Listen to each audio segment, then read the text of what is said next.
बिस्मिल्लाहिर्रहमानिर्रहीम अस्सलामु अलैकुम वरहमतुल्लाहि वबरकातुह। नाज़रीन किराम, आप लोगों को अपने यूट्यूब चैनल में खुशामदीद कहता हूँ और उम्मीद करता हूँ कि आप लोग हमारे इस यूट्यूब चैनल को ज़रूर सब्सक्राइब करेंगे इंशाअल्लाह। हज़रत अनस इब्न मालिक रज़ी अल्लाहु अन्हु से रिवायत है कि नबी करीम सल्लल्लाहु अलैहि वसल्लम ने फ़रमाया, जो शख्स जुम्मा वाले दिन और शब जुम्मा मुझ पर दरूद बेचता है, अल्लाह ताला उसके 100 ज़रूरियात उनमें से 70 आखिरत में जबकि 30 दुनिया में पूरी फरमाता है।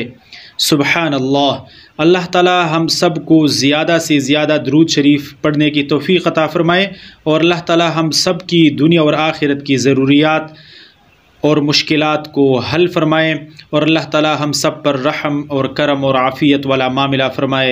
आमीन सुम्मा आमीन या रब्बल आलमीन। आप लोगों से गुजारिश है, अगर आप लोगों ने हमारी इस यूट्यूब चैनल को सब्सक्राइब नहीं किया तो सब्सक्राइब करना मत भूलिएगा। बहुत शुक्रिया। अल्लाह हाफ़िज़।